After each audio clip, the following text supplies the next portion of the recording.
The Winter War is often remembered for its asymmetry, a giant mechanized Soviet Union against a small defiant Finland. And within that, one figure has been elevated to near myth, Simo Häyhä, the White Death, with over 500 kills. But the myth obscures a more critical and more instructive reality. What is often overlooked is that Häyhä was not an anomaly. He was the ultimate expression of a system. His effectiveness was not born from superhuman skill alone, but from a perfect alignment of individual training, cultural knowledge, tactical doctrine, and environmental mastery, all of which his opponents profoundly misunderstood. The Soviet High Command expected a blitzkrieg across a flat, frozen tabletop. What they got was a conflict where the very atmosphere was a hostile force, where a single soldier, operating within a designed framework, could halt an army. The conscript that reported for duty in late 1939 was not a blank slate to be molded by basic training. He was, overwhelmingly, a product of the Finnish countryside. His military service built upon a lifetime of acquired tacit knowledge. He could ski before he could read. He understood snow not as a blanket, but as a material with variable density, sound, and thermal properties. He could move through dense forest by dead reckoning, read animal tracks, and function for days, in extreme cold, as a matter of routine. The Finnish army's genius was to formalize this latent capability, not replace it. Their doctrine of sissy warfare, a term encompassing guerrilla tactics, long-range patrols, and independent small-unit action, was essentially a military structuring of hunter-gatherer skills. When Häyhä took his issue rifle, a Soviet-tested Finnish-improved Mosin Nagant M2830, he wasn't learning a new trade. He was applying a lifetime of stalking and marksmanship to a new type of game. His army simply gave him the targets and the mandate. The Kola River front was not a strategic fortress. It was a terrain bottleneck that the Finns were ordered to hold at all costs. While maps showed a thin blue line against red arrows, the reality on the ground was a dense, frozen maze. The Finnish defense here was a masterclass in economy of force. They did not attempt to create a continuous trench line, an impossible task with their numbers. Instead, they established a series of strong points, or mahtis, on defensible high ground, camouflaged to near invisibility. The gaps between these strong points were not undefended. They were kill zones, pre-surveyed for mortar and machine gun fire, and patrolled constantly by mobile squads on skis. Soviet reconnaissance consistently failed. Their maps were poor, their troops unfamiliar with boreal forest, and their movements were channeled by deep snow into predictable paths. The Soviet Ninth Army and parts of the 14th advanced into this terrain with a doctrinal belief that concentrated force would break any obstacle. They became disoriented, their columns stretched and fragmented. The front stabilized, not because the Finns had more men or guns, but because they controlled the cognitive map of the battlefield. Every Soviet soldier felt watched, because in that silent forest, he likely was. Häyhä's equipment choices were not personal quirks, they were calculated reductions of vulnerability. The famous iron sights on his Mosin Nagant, as opposed to a telescopic sight, were a deliberate trade-off. A scope in the winter of 1939-40, often prone to fogging, required a sniper to raise his head higher above the rifle, presenting a larger silhouette. The lens could also catch and reflect the low-hanging sun, glinting like a beacon. Iron sights were lower, more reliable in the bitter cold, and forced a tighter cheek weld that kept his profile minimal. His white camouflage was not a dedicated ghillie suit, but layered issue gear, constantly brushed free of frost and stains.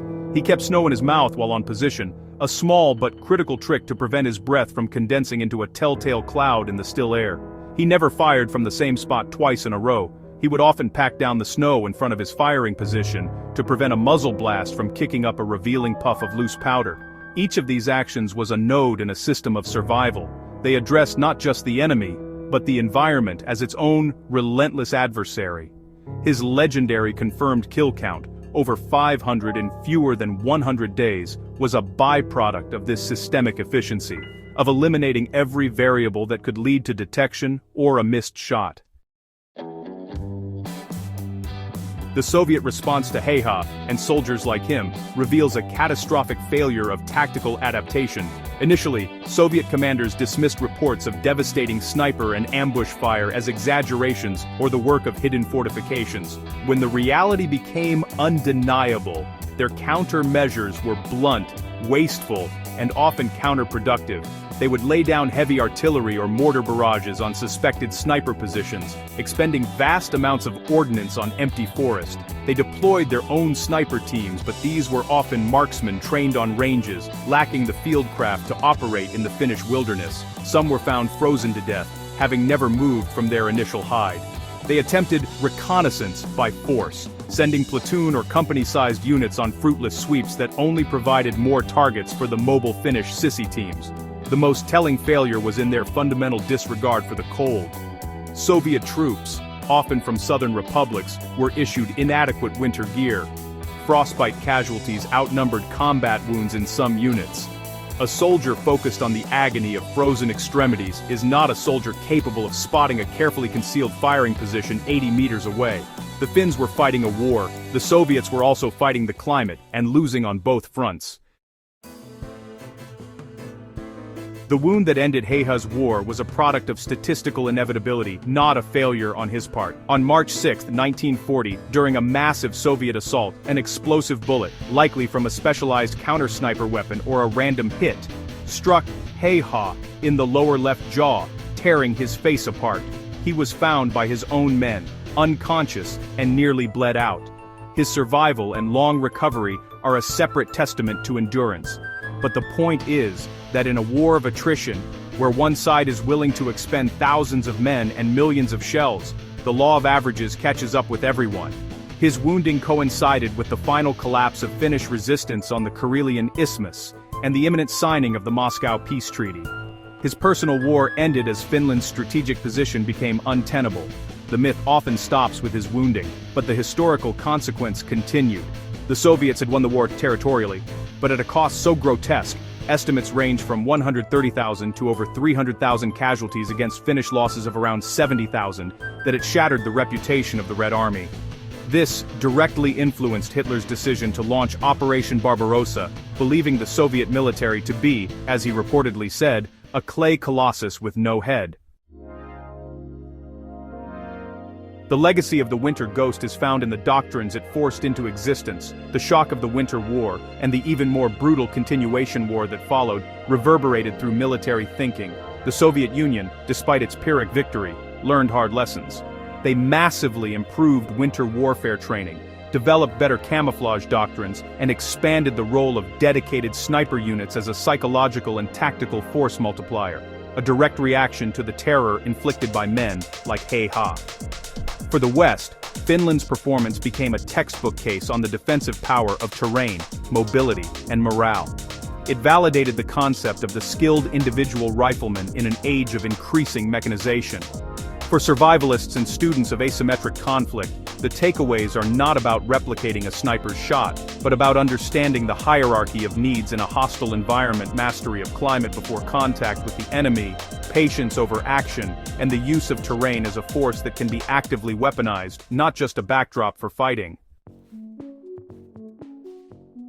Simo Häyhä's story persists not because it is an action fable, but because it represents a sobering limit case. It demonstrates the absolute ceiling of individual effectiveness within a supportive tactical system against an enemy blind to its surroundings. Remembering it matters because it challenges the modern fascination with technology as a sole determinant. It underscores that data, firepower, and mass are neutralized by a combination of local knowledge, environmental intimacy, and disciplined patience. In an era where conflict is often discussed in terms of networks and algorithms, the Winter Ghost reminds us that war remains a human activity, conducted on a physical landscape that favors those who listen to it most closely.